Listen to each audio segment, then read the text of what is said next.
Hi students, welcome to online classes of Karan convent children's academy. अपना नया chapter start होगा आज से। इसका नाम है टिश्यू।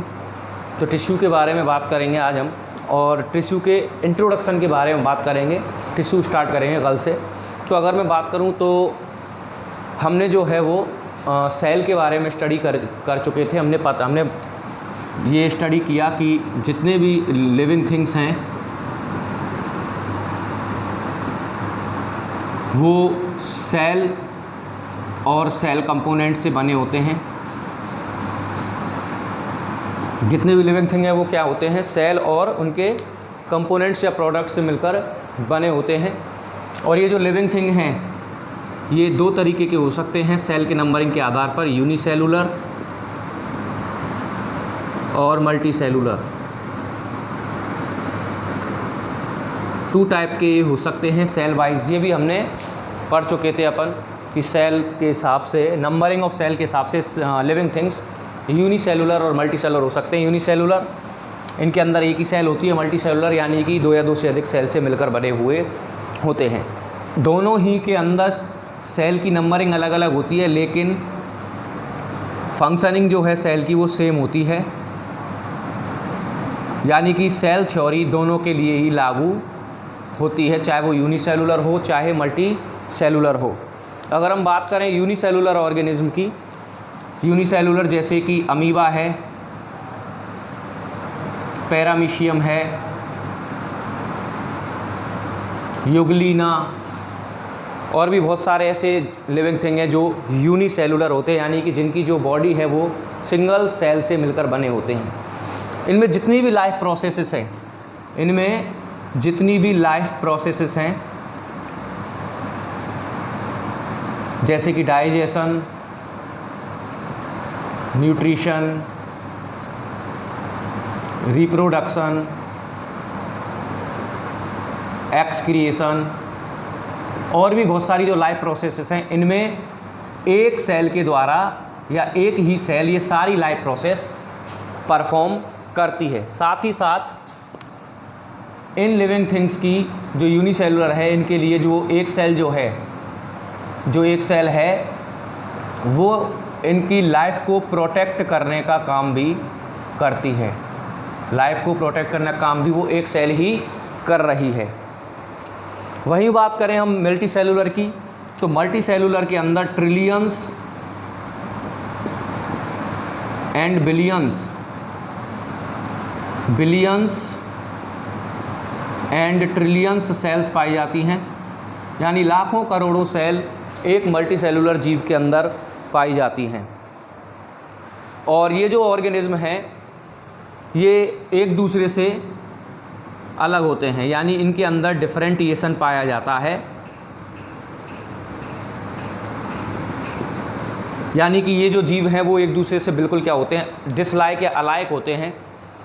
और इनके अंदर जो एक, ये तो बात कर रहे हैं हम जीवों की, कि जो मल्टी सेलुलर जो जीव हैं या लिविंग थिंग्स हैं जो मल्टी सेलुलर हैं वो एक दूसरे से बहुत अलग होते हैं। लेकिन अगर हम किसी एक ही लिविंग थिंग की बात करें जो कि मल्टी सेलुलर है, इसके अंदर भी पाई जाती हैं न्यूमेरल सेल्स, यानी कि बहुत सारी सेल्स। और ये जो न्यूमेरल सेल हैं ये भी डिफरेंट यानी कि अलग अलग होती हैं। कैसे? Different from each other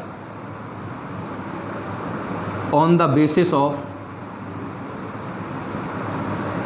their function. देखिए, जैसे कि अभी मैंने बात करी कि यूनिसेलुलर में जितनी भी लाइफ प्रोसेसेस है वो एक सेल कर रही है, लेकिन एक लिविंग थिंग जो कि मल्टी सेलुलर है इसके अंदर बहुत सारी सेल पाई जाती हैं। सभी सेल आपस में एक दूसरे से अलग है। किस हिसाब से? फंक्शन के हिसाब से। यानी कि इनके अंदर न्यूट्रिशन के लिए अलग ऑर्गन पाए जाएंगे, ग्रुप ऑफ सेल्स। इनके रिप्रोडक्टिव सेल्स अलग पाई जाएंगी। इनके लिए फॉर एग्जांपल रेस्पिरेशन के लिए अलग से एक सिस्टम या अलग से एक सेल्स पाई जाएंगी। कुल मिला के इनकी जो सेल हैं एक लिविंग थिंग की वो एक दूसरे से अलग अलग होती हैं, डिफरेंट होता है उनके अंदर on the basis of their function, उनके फंक्शन के आधार पर। यानी कि जो इनमें बहुत सारे फंक्शन करने के लिए, अलग अलग फंक्शन करने के लिए अलग अलग ग्रुप ऑफ सेल्स पाई जाती हैं। क्या पाई जाती हैं? ग्रुप ऑफ सेल पाई जाती हैं। जैसे अगर मैं बात करूं तो आरबीसी का काम है O2 को सेल्स तक पहुंचाना। आरबीसी के अंदर जो हीमोग्लोबिन होता है, तो ये जो आरबीसी है ये अडेप्ट होगी या इस तरीके से डिजाइन होगी कि ये खाली ऑक्सीजन को ही सेल, यानी कि अपना काम अच्छे से कर सके। जैसे नर्व सेल है, तो ये जो एक्सटर्नल जो एनवायरनमेंट है वहाँ से आने वाले स्टिमुलस को पहचानने का काम करेगी, ब्रेन तक पहुँचाने का काम करेगी, जिसके लिए ये अडेप्टेड है। ये ऑक्सीजन को बाइंड नहीं कर सकती, यानी कि ये आरबीसी का काम नहीं कर सकती, आरबीसी नर्व सेल का काम नहीं कर सकती। डेड सेल भी पाई जाती हैं लिविंग थिंग के अंदर, जो कि कवरिंग करती हैं अपनी स्किन को, स्किन बनाने का काम करती है, यानी कि लिविंग सेल को प्रोटेक्ट करने का काम करती है, चाहे हमारे अंदर हो, चाहे किसी और लिविंग थिंग के अंदर हो, और चाहे एक प्लांट के अंदर जो कॉर्क सेल्स होती हैं, छाल होती हैं, वो भी डेड सेल होती हैं। वो उनका काम क्या है कि लिविंग थिंग को प्रोटेक्ट करना। तो ये नर्व सेल और आरबीसी का काम नहीं कर सकती। जैसे कि मसल या मसल सेल जो होती हैं, मसल्स का काम है कॉन्ट्रैक्शन और रिलैक्शन, और एक कॉन्ट्रैक्शन और रिलैक्शन करने के बाद हमारा जो मूवमेंट है हमारी बॉडी के अंदर वो इन मसल्स की वजह से होता है। यानी कि ये स्पेशली हमारी बॉडी को लोकोमोशन करने के लिए अडेप्टेड होती है, ये अपना काम अच्छे से करने के लिए अडेप्टेड होती हैं। कुल मिला के जो एक लिविंग थिंग है जो कि मल्टी सेलुलर है, उसकी सभी सेल में क्या होगा? डिफरेंटिएशन होगा, सभी सेल अलग अलग होंगी, उनका जो टास्क है, उसका जो काम है, उनका जो फंक्शन है वो भी अलग अलग होगा। अब अलग अलग फंक्शन है तो सीधी बात है उनके अंदर कंपोनेंट, उनका जो डिज़ाइन, उनका जो शेप साइज है वो भी अलग अलग होगा। इसको कहते हैं डिवीज़न ऑफ लेबर। क्या कहते हैं? Division of labour. Division of labour का मतलब अलग अलग जो टास्क हैं, एक टास्क, दो टास्क, तीसरा और चौथा, ये सभी देखिए रेस्पिरेशन के लिए ये पहला टास्क, जैसे कि रेस्पिरेशन, दूसरा न्यूट्रिशन, तीसरा आप मान लीजिए कि एक्सक्रिएशन, और चौथा आप मान लीजिए रिप्रोडक्शन। तो ये चार अलग अलग टास्क हैं। इसके लिए अलग से सेल्स ऑफ ग्रुप एक सेल नहीं, बहुत सारी सेल का ग्रुप पाया जाता है। इसके लिए अलग सेल्स का ग्रुप, और इसके लिए अलग सेल्स का ग्रुप, और इसके लिए अलग सेल का ग्रुप पाया जाएगा। यानी कि जो हमारी बॉडी के अंदर होने वाले जो टास्क हैं, काम हैं, वो डिवाइड हो रहे हैं। ये करेगी, ये करेगी, ये करेगी, और ये फंक्शन, यानी अलग अलग फंक्शन डिवाइड होता है अलग अलग सेल्स के लिए। और जब जो काम है या टास्क है वो डिवाइड हो जाएं अलग अलग सेल्स में, उसको कहते हैं डिवीज़न ऑफ लेबर, यानी काम का बंटवारा। ठीक है। और ये जो अब ये पेयर जो बना रही हैं, ग्रुप ऑफ सेल्स जो हैं, दो या दो से अधिक जो सेल्स पाई जाती हैं, ग्रुप पाया जाता है, उसको कहते हैं टिश्यू। और ऐसे बहुत सारे टिश्यू मिलकर बनाते हैं ऑर्गन, और ऐसे कई ऑर्गन मिलकर बनाते हैं सिस्टम, ऑर्गन सिस्टम। जैसे फॉर एग्जांपल जो लंग्स के अंदर जो सेल पाई जाती हैं वो मिलकर बनाएंगी एक, ये तो कहलाएंगे टिश्यू, ये बनाएंगे कंप्लीटली। जब ये सब मिल जाएंगी तो लंग क्या है? एक ऑर्गन है। और लंग के साथ मिल जाएंगे ट्रैकिया वगैरह जो भी हमारे रेस्पिरेटरी सिस्टम में पाए जाते हैं, वो कंप्लीटली सभी ऑर्गन मिलके क्या बना देंगे? Respiratory system. और इन सब का काम क्या है? गैसेस का एक्सचेंज ऑफ गैसेस, यानी ऑक्सीजन को सेल्स तक पहुंचाना और कार्बन डाइऑक्साइड को बॉडी से बाहर निकालना, इसको कहते हैं डिवीज़न ऑफ लेबर। अगर हम बात करें टिश्यू की तो इसकी एक डेफिनेशन है कि ग्रुप ऑफ सिमिलर और dissimilar cells, a group of similar और डिससिमिलर सेल्स, यानी कि समान और असमान सेल्स का एक ग्रुप या एक समूह, फाउंड इन मल्टीसेलुलर ऑर्गेनिज्म, जो कि पाया जाता है फाउंड इन मल्टीसेलुलर ऑर्गेनिज्म, यानी जो कि पाया जाता है मल्टीसेलुलर ऑर्गेनिज्म के अंदर। That is similar in origin, जो कि that is similar in origin, जो कि जहाँ इनकी ओरिजिन का मतलब पैदा होना, जहाँ ये पैदा होती है उनका ओरिजिन पॉइंट भी सेम है इन सेल्स का, जो कि एक ही ग्रुप में पाई जाएंगी, उनका जो ओरिजिन है वो भी क्या होगा, सेम होगा।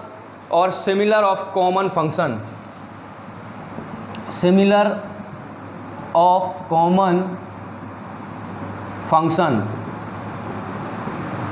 और उनका फंक्शन भी क्या होगा, सबका सेम होगा, आर कॉल्ड टिश्यू।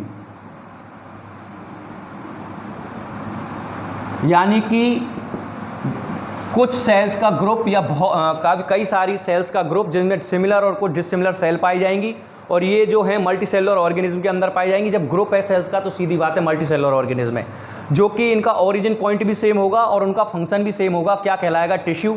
जैसे अभी मैंने एग्जांपल दिया था टिश्यू ऑफ लंग्स। यानी कि कुल मिला के अगर दूसरे शब्दों में मैं आपको बताना चाहूँ कि देखिए कई सेल्स जो हैं ग्रुप में पाई जाती हैं, जिनका जो टास्क है यानी जिनका जो काम है, फंक्शन है, वो सेम होगा, उनका ओरिजिन पॉइंट यानी जहाँ से वो पैदा हुई हैं वो भी सेम होगा, उसी सेल से बनेंगी, वो क्या कहलाएंगे, वो टिश्यू कहलाएंगे। तो ये एक जनरल इंट्रोडक्शन या जनरल इन्फॉर्मेशन थी टिश्यू के बारे में। अब एक थोड़ी सी बात कि branch of biology, branch of biology in which tissue are studied, यानी कि ऐसी ब्रांच, ऐसी शाखा बायोलॉजी की जिसमें टिश्यू के बारे में अध्ययन किया जाता हो, हिस्टोलॉजी कहलाती है। क्या कहलाती है, हिस्टोलॉजी। जैसे सेल की स्टडी को साइटोलॉजी, ऐसे ही टिश्यू की स्टडी को हिस्टोलॉजी कहते हैं। और अगर मैं बात करूँ तो ग्रीव सबसे पहले टिश्यू के बारे में या टिश्यू टर्म दिया था ग्रीव ने। किसने दिया था, ग्रीव ने 1641 1641 में। तो ये कुछ जनरल इन्फॉर्मेशन थी टिश्यू के बारे में, एक इंट्रोडक्शन था। अब टिश्यू कैसे पाए जाते हैं, तो दो तरीके के टिश्यू रहेंगे। प्लांट के अंदर अलग टिश्यू पाए जाते हैं जिनको प्लांट टिश्यू कहते हैं, और एनिमल के अंदर अलग टिश्यू पाए जाते हैं जिनको एनिमल टिश्यू कहते हैं। कल से उनके बारे में चर्चा करेंगे। आज के लिए इतना ही। Thank you very much.